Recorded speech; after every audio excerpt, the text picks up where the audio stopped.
et nous a fait une présentation captive. Wow! Salut les aventuriers! Je vous fais cette vidéo depuis mes montagnes enneigées à Annecy pour vous amener très loin d'ici, dans un endroit un peu plus chaud pour un voyage captivant, à travers des décors spectaculaires, une terre riche en histoire, en culture et en paysages à couper le souffle. Vous vous rappelez l'année dernière quand je vous ai amené découvrir avec moi toute la Tunisie du nord au sud. Ce voyage était incroyable, mais j'avais été un peu frustré de ne pas pouvoir passer plus de temps à explorer le sud de ce pays.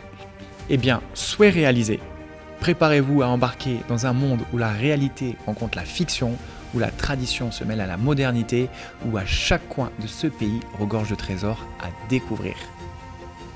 Bienvenue dans le sud de la Tunisie.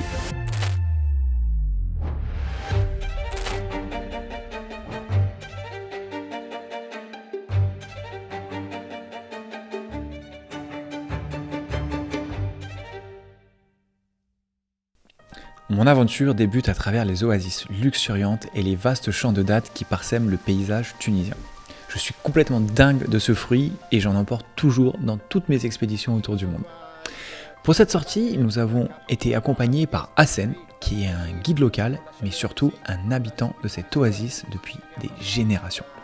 Et là devant nous, c'est toutes les oasis de Chebeka. L'oasis de Chebeka. Tombé. Non, tu tombes pas maintenant, hein. Tu tombes après. Il la connaît sur le bout des doigts. Il s'agit de l'oasis de Chebeka, située à environ 2 km de Tozeur, en plein cœur du désert. Accroché à flanc de rocher, ce magnifique village proche de la frontière algérienne offre un décor vraiment surprenant avec le sable de couleur ocre et les montagnes de gypse orangé qui l'entourent. C'est pour moi, sans aucun doute, l'une des plus belles oasis de la région.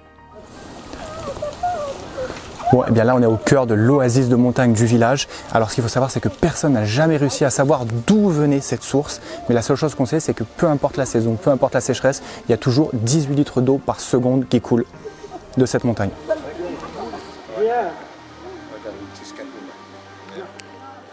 Ça, tu le trouves au sol On creuse un peu la terre, et la terre c'est mélangé de la terre avec des phosphates à l'intérieur, on trouve des trucs à l'intérieur. Mais ça sont tous petits parce qu'on trouve des gros quand même.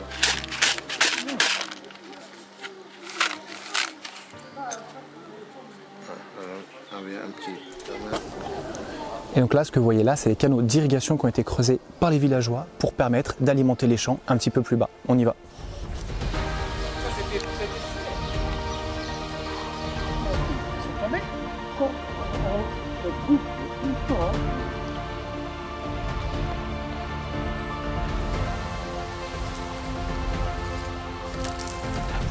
Bon, et bien regardez, les canaux que je vous ai montrés tout à l'heure, ça sert à irriguer tout ça. On est en plein milieu du désert et c'est complètement vert. Il y a des fruits, il y a une végétation, il y a des dattes.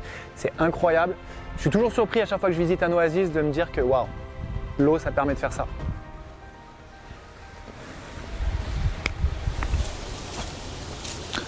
Oh, elle est toute petite celle-là. Trop mignonne. C'est pas du grand. Une petite clémentine ça. Ouais, c'est clémentine. Ok. Allez, on continue, le soleil. Super bonne. Il est du soleil en. Encore en. J'ai eu l'occasion de visiter Mides, qui est une autre oasis de montagne près de la frontière avec l'Algérie. C'est ici que se trouve le Grand Canyon tunisien, comme l'appelle notre guide.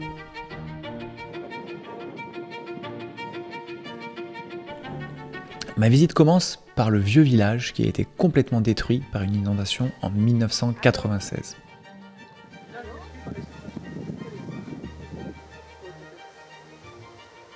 Bon, et bien là, je voulais vous amener dans un village qui a été complètement détruit par les inondations. Je sais que c'est assez paradoxal, mais j'ai pu le constater autour du monde. Souvent, dans les déserts, il y a des inondations qui sont très violentes. Ce village entièrement détruit au bord du canyon en est malheureusement un très bon exemple et nous rappelle la puissance des forces de la nature.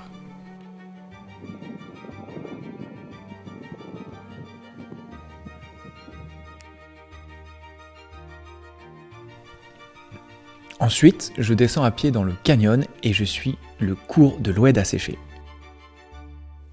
Nous ne sommes pas au Grand Canyon, certes, mais la lumière est magnifique et le paysage dans les tons ocre et rose semble partiellement s'enflammer. La caractéristique la plus frappante est la stratification des roches du canyon qui révèle très clairement les âges géologiques successifs.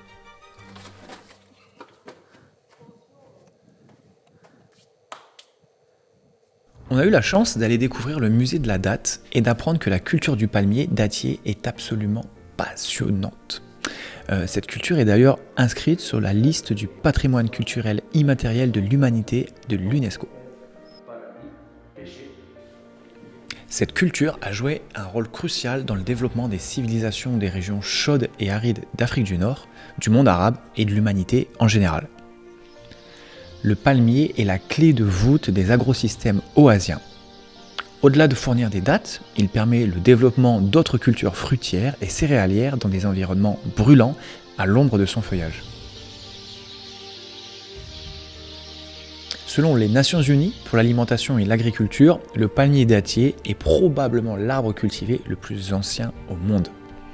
Dès 4000 ans avant Jésus-Christ, il a été cultivé par les hommes près de la cité antique d'Our en Mésopotamie dans l'actuel sud de l'Irak. La culture des dattes s'est propagée à travers tout le monde arabe, notamment grâce aux noyaux de dattes consommés et jetés au sol par les caravanes de dromadaires des marchands.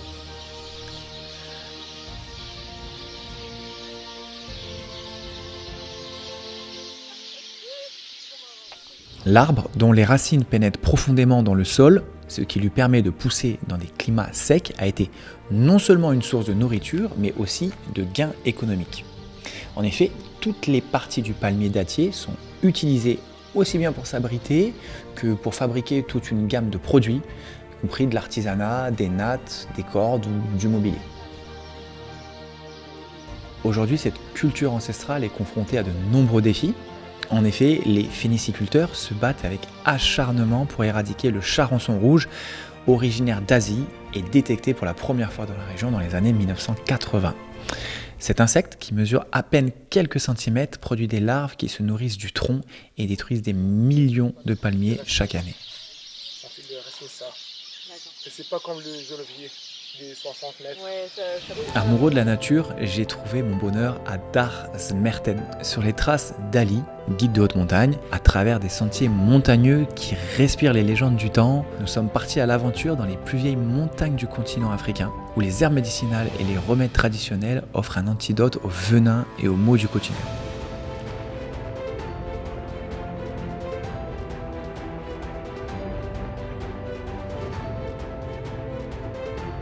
Aujourd'hui, on est aux montagnes de Tabaga, qui sont les plus vieilles montagnes d'Afrique, puisqu'elles datent de 280 millions d'années. Et le projet avec l'UNESCO, c'est d'en faire un géoparc pour pouvoir les protéger et les observer.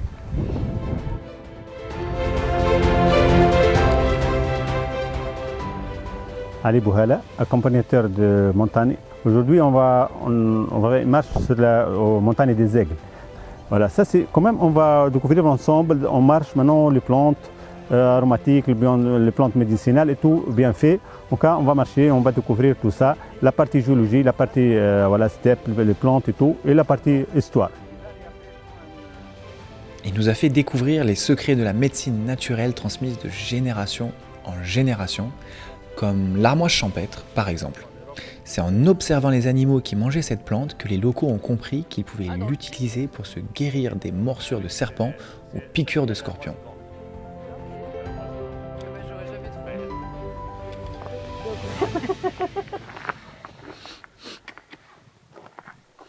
Pour la suite de mon voyage, je suis allé découvrir les pratiques agricoles durables et les initiatives d'éco-habitat qui émergent à travers tout le pays, témoignant de l'engagement de la Tunisie envers un avenir plus vert et plus durable. Alors je vais vous parler d'un autre de mes gros coups de cœur de cette aventure, c'est le domaine Oued El Kil. C'est une ferme en permaculture qui est située aux abords de la commune de Oued El Kil, dans la région de Gomrassen. Cet endroit est l'œuvre de l'incroyable et adorable Redouane qui nous a accueillis chez lui.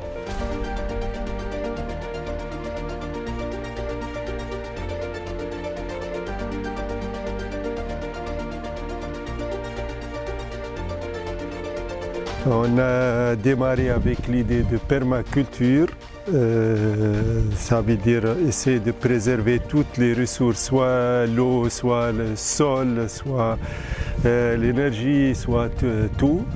Et ça base sur la biodiversité. Ici, tout est dédié à la nature et à l'agriculture naturelle. Un jardin absolument merveilleux, un véritable paradis vert en plein milieu du désert et en utilisant absolument aucun produit chimique, que du 100% bio et des modes de culture anciennes.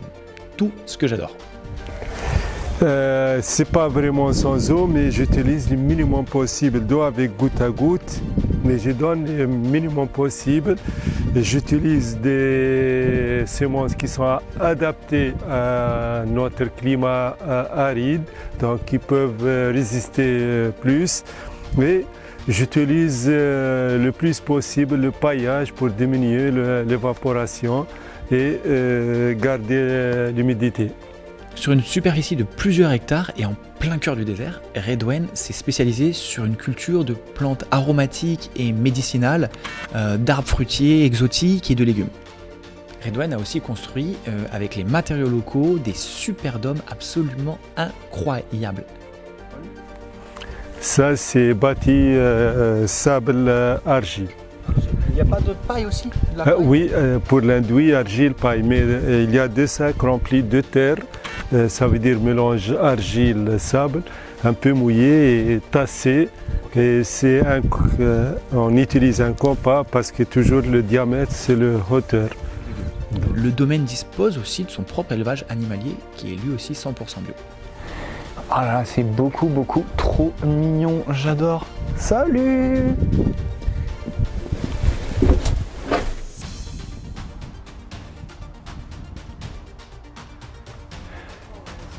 Ces écodomes du futur, qui utilisent pourtant des méthodes du passé, sont complètement construits de façon écologique et reflètent l'architecture vernaculaire du sud tunisien. Ils sont uniquement bâtis avec des matériaux locaux comme la pierre, le gypse, le sable, la paille et l'argile, ce qui permet d'avoir la même température tout au long de l'année en gardant la chaleur en hiver et la fraîcheur durant l'été.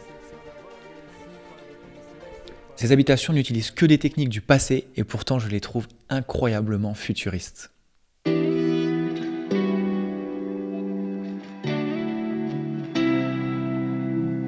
En France, quand on parle des Arabes, on fait souvent allusion aux Maghrébins, pourtant c'est probablement l'un des plus gros amalgames de notre société.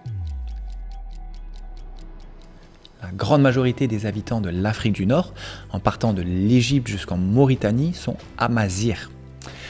Le terme le plus connu est berbère, mais c'est un ancien terme qui a beaucoup été réutilisé pendant la colonisation pour parler des barbares, les gens dont on ne comprend pas la langue, c'est-à-dire les étrangers. Aujourd'hui, ce terme est rejeté par la population locale et il faut donc préférer le terme de Amazir qui signifie homme libre. Nous avons été dans le village de Tamezret, l'un des derniers villages amazirs de la Tunisie, un village qui a su garder son authenticité et son histoire. La langue amazir, la tamazir, y est encore parlée. Kausser, une habitante des lieux qui a quitté Tunis, la capitale, et qui a hérité du café du village de ses ancêtres depuis 5 générations, nous a parlé du drapeau amazir et de sa signification. Ok, donc ça c'est les drapeaux amazirs, ok? Les couleurs. Le bleu c'est la mer, et le vert la montagne, et le jaune c'est les déserts. Ok? Donc ça c'est la nature de l'Afrique du Nord. Ça, c'est pas juste un symbole. Ça, c'est la lettre Z. Yaz. Après avoir dégusté des superbes cornes de gazelle accompagnées d'un thé, à quelques pas du café se trouvait le musée berbère tenu par Mounji, une vraie encyclopédie de la culture amazigh.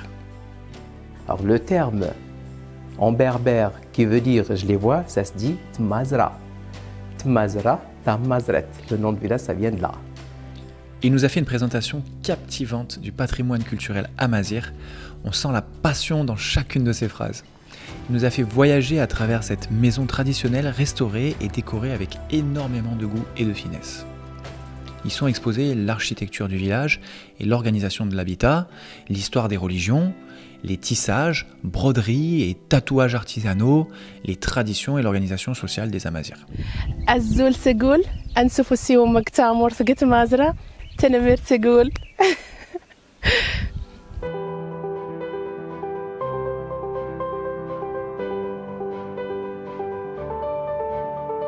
Le soir, au coucher de soleil, nous sommes partis près de Tataouine à la rencontre de Raouf, dans le village niché de Douiré, un endroit hors du commun, un environnement exceptionnel préservé du tourisme de masse.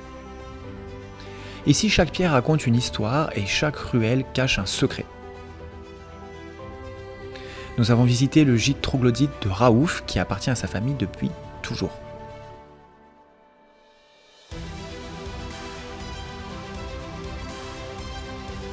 Voilà, vous êtes ici en Tunisie, au sud tunisien, à Tataouine. Il y a Douiret. Ce village s'appelle Douiret, c'est un village berbère. Ce village ancien est constitué d'habitations troglodytes, creusées dans les collines et domine toute la vallée pour plusieurs raisons. La première est bien évidemment militaire, car cette position lui permettait de protéger le village en servant de lieu de refuge contre les ennemis. Mais sa position lui permettait aussi d'être un grenier à grains collectif à l'usage de plusieurs tribus, permettant de conserver les différentes récoltes pour les années de sécheresse.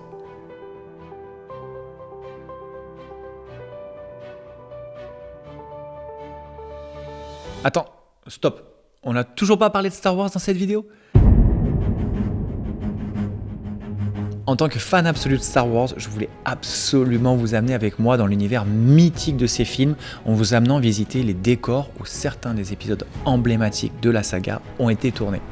De Tataouine à Matmata, en passant par Tozeur, nous explorerons les paysages désertiques qui ont servi de toile de fond à ces aventures intergalactiques.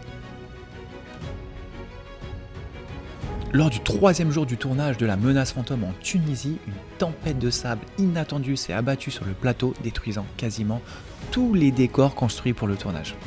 En dépit de la tempête de sable dévastatrice, les décors ont pu être réparés par l'équipe tunisienne et le tournage a repris normalement. L'équipe de production a même terminé le tournage sans un seul jour de retard. George Lucas a ainsi réussi à donner vie à Tatooine avec son décor en Tunisie. Nous sommes aussi allés tourner dans l'igloo de Luke Skywalker, perdu au milieu du désert à la frontière algérienne. Je vais pas vous mentir, j'avais 5 ans et demi durant tout le tournage avec mon Burnhouse en guise de tenue de Jedi et mon sabre laser en plastique.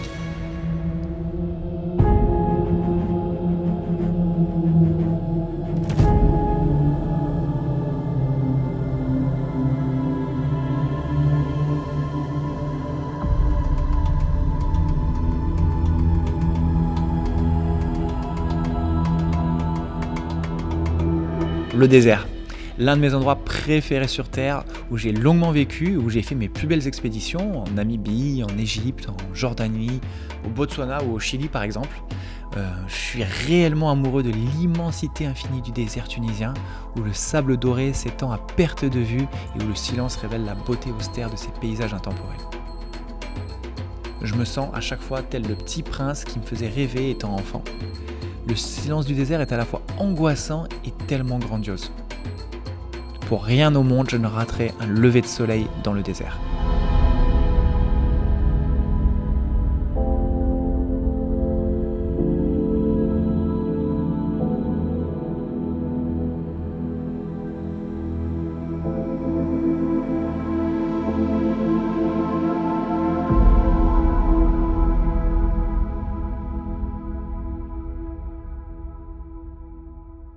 En conclusion, mon voyage à travers les décors de Star Wars, les oasis luxuriantes, les villages traditionnels et les paysages désertiques de la Tunisie m'a permis de découvrir une terre d'une richesse insoupçonnée.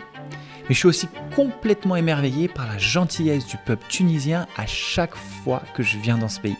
Je reçois toujours un accueil absolument incroyable qui m'émeut profondément. Donc merci à tous pour cet accueil.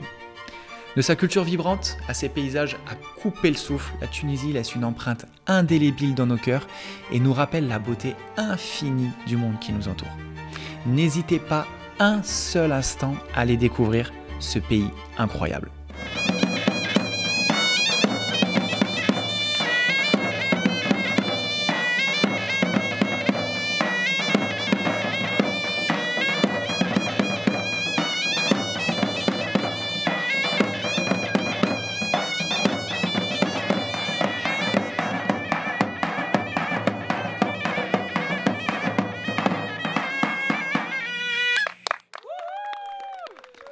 À bientôt les aventuriers pour de nouvelles aventures.